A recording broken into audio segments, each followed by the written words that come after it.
बिस्मिल्लाहिर्रहमानिर्रहीम। अस्सलाम वालेकुम वरहमतुल्लाहि वबरकातुहू। आज आपके साथ खलील जबरान एक मुफक्कर है, उनका एक कॉल जो है वो शेयर करूँगा। उस कॉल के अंदर उन्होंने एक बड़ी बात कही है जिसको समझने की ज़रूरत है। तो फरमाते हैं कि अगर तुम वही देखते हो जो रोशनी ज़ाहिर करती है और तुम वही सुनते हो जो अलान जो है वो आवाज़ करती है, यानी आवाज़ जो कहती है वही तुम सुनते हो, या आपको आवाज़ पड़ती है वही तुम सुनते हो, तो दर हकीकत ना तुम देखते हो और ना तुम सुनते हो।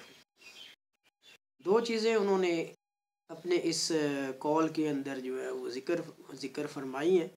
पहली बात है कि देखना। अब हम जो है वो देखना किस चीज़ को कहते हैं कि सूरज निकला और हमें चीज़ें जो है वो नज़र आना शुरू हो गई। कोई बल्ब जला तो हमें नज़र आना शुरू हो गई। कोई लाइट आई किसी कार की या किसी और चीज़ की तो हमें नज़र आना शुरू हो गई, या हमने मोबाइल की जो है ना वो लाइट जलाई, हमें नज़र आना शुरू हो गया। दरअसल वो कहते हैं कि ये नज़र आना नहीं है, ये नज़र आने की एक किस्म। तो आपको वो चीज़ें भी नज़र आनी चाहिए जो अनदेखी, जो अभी वकूफ़ पज़ीर होने वाली, तो उनका नज़र आना, उनका देखना दरअसल वही देखना है। तो आप लोगों के चेहरों पे लिखी हुई तहरीरें जो है वो पढ़ लें, लोगों के जज्बात, लोगों की अनकही जो बातें हैं उनको जान लें, उसका आपको इल्म हो, तो यही चीज़ है कि दरअसल आपका देखना है कि लोगों के दिल के अंदर क्या है। लोगों को आप कैसे जो है ना वो उनके चेहरों से, उनकी जो है ना वो मुख्तलिफ़ किस्म की बातों से, या उनके रवैयों से, या उनके जो चाल ढाल से आप लोगों को कैसे पहचान सकते। असल में देखना ये है, ये जो हम देखते हैं ना रोशनी के अंदर, वो कहते हैं कि ये देखना नहीं है। अब दूसरी बात कि जो ऐलान आवाज़ करती है, हमें जो आवाज़ आती है हम वही सुनते हैं, तो दरअसल वो कहते हैं कि ये सुनना नहीं है, सुनने की एक किस्म है। तो लोग जो हैं उनकी अनकही हुई बातें जो है वो सुनना, लोगों के दिलों के अंदर क्या है वो सुनना, आने वाला मुस्तकबिल जो है वो क्या कह रहा है वो सुनना। तो ये एक कहानी भी एक चाइनी जो है ना वो हवाले से उसका किताबों के अंदर ज़िक्र मिलता है कि जब एक जो है ना वो बादशाह अपने किसी बच्चे को किसी गुरु के पास जंगल में भेजता है, तो उसको वहाँ से भेजता है और कहता है आप फलां जंगल के अंदर जो है ना वो चले जाएं और वहाँ जाके आप नोट करें कि आपने क्या सुना।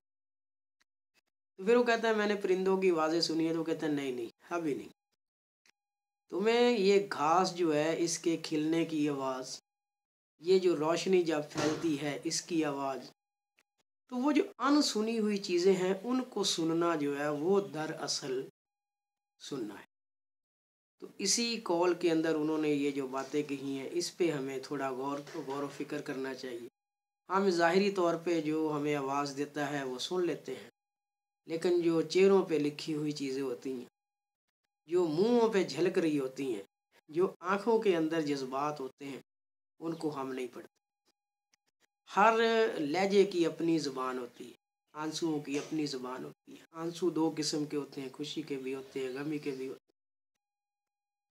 तो चेहरों पे छाई हुई जो ये मुख्तलिफ़ कैफियत हैं उनकी अपनी आवाज़ होती है, तो उन्हें देखने का जो है बंदे को फ़न आना चाहिए। तो ये दो चीज़ें मिलके जब आप वो चीज़ देख लेंगे, वो चीज़ महसूस कर लेंगे, वो चीज़ सुनेंगे, तो फिर दरअसल जो है वो आपको देखना भी आ जाएगा और आपको सुनना भी आ जाएगा। अगर आप ज़ाहिरी तौर पे रहेंगे तो फिर इससे जो है ना वो कुछ हासिल नहीं होगा। ये जानवर भी देखते हैं, ये परिंदे भी देखते हैं, तो ये जो महसूस करना है दूसरे के दर्द को, दूसरे की खुशी को, दूसरे के एहसास को, दूसरे के जज्बात को, यही दरअसल जो है वो सुनना है। और वो निगाह रखना जिससे आप उसके अंदर तक झांक लें, दरअसल वही देखना। उम्मीद है आप तक मेरा मैसेज खलील जिब्रान रहमतुल्लाह अलैह उनकी जो ये कोटेशन है, उनका ये जो कॉल है, उसके हवाले से पहुंच गया होगा। और आप भी आइंदा से महज इन ये जो रोज़ आवाज़ें आती हैं, ये जो रोज़ आप चीज़ें देखते हैं, उन पे नहीं रखेंगे और जो गहराई में जाके आप सोचेंगे, जहाँ से आपकी नज़र जो है वो अमीक होगी और आप लोगों को पढ़ना शुरू करेंगे, तो वही दिन होगा कि आप में तब्दीली का नुक्ता आगाज़ होगा। Thank you so much to listen and watch the video.